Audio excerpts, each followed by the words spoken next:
தொடக்க நூல் 14ஆம் அதிகாரம். அம்ராபல் சினையார் அரசனாகவும் அரியோக்கு எல்சானின் அரசனாகவும் கதர்லகோமர் ஏலாமின் அரசனாகவும் திதால் கோயிமின் அரசனாகவும் இருந்த பொழுது அவர்கள் சோதோம் அரசன் பெரா, கொமரா அரசன் பிர்சா, அதிமா அரசன் சினாபு, சோபோமின் அரசன் செபேயர், பேலா அரசன் சோவார் ஆகியோருக்கு எதிராக போர் தொடுத்தனர். அவர்கள் அனைவரும் இப்பொழுது உப்பு கடலாக இருக்கும் சித்தீம் பள்ளத்தாக்கில் ஒன்று திரண்டனர். 12 ஆண்டுகள் அவர்கள் கெதர்லகோமருக்கு பணிந்திருந்தனர். ஆனால் 13ஆம் ஆண்டில் அவனுக்கு எதிராக கிளர்ச்சி செய்தனர்.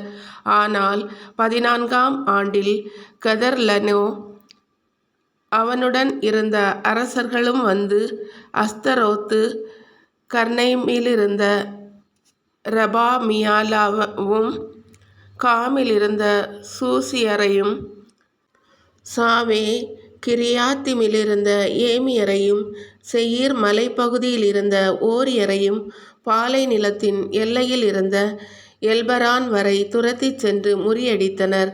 அவர்கள் திரும்பும் வழியில் காதேசு என்ற என் மிட்கப்பாத்துக்கு வந்து அமலேக்கியரின் நாடு முழுவதையும் அக்சோன் தாமாரில் வாழ்ந்த எமோரியரையும் அழித்தனர்.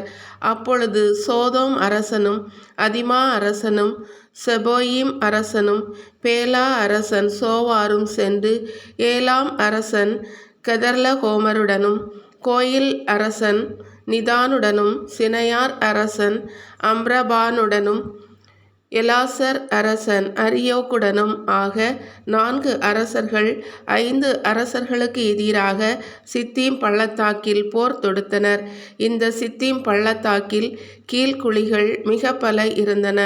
சோதோம் அரசனும் கொமோரா அரசனும் தப்பி ஓடிய பொழுது அவற்றினுள் விழுந்தனர். மற்றவர்கள் தப்பி பிழைப்பதற்கு மலையை நோக்கி ஓடினர். வெற்றி பெற்றவர்கள் சோதோம் கொமோராவில் இருந்த செல்வங்கள் உணவு பண்டங்கள் அனைத்தையும் கவர்ந்து கொண்டு அங்கிருந்து வெளியேறினர்.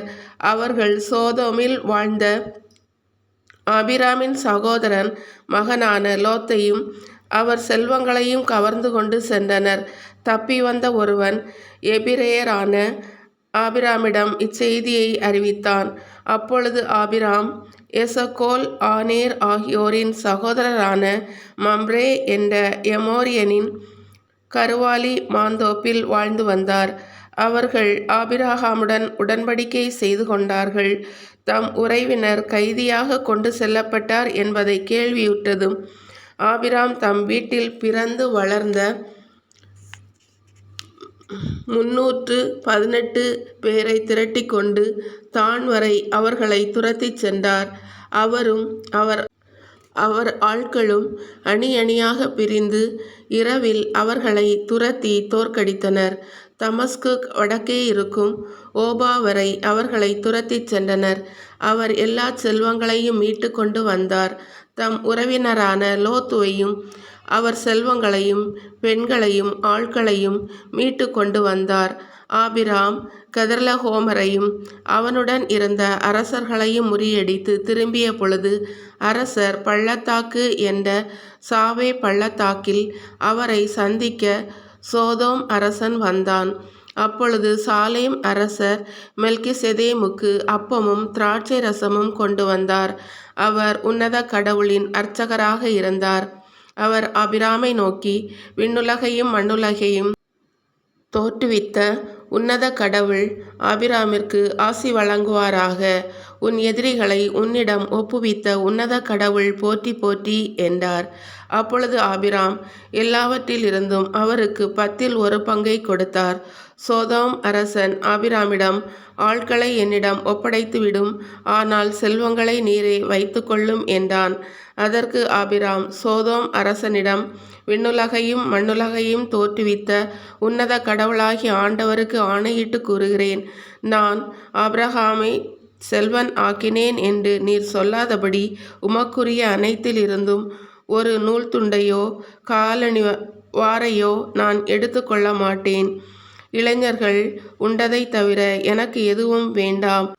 ஆனால் என்னுடன் வந்த ஆநேர், சுக்கோல், மம்ரே ஆகியோர் அவர்கள் பங்கை எடுத்துக்கொள்ளட்டும் என்றார்.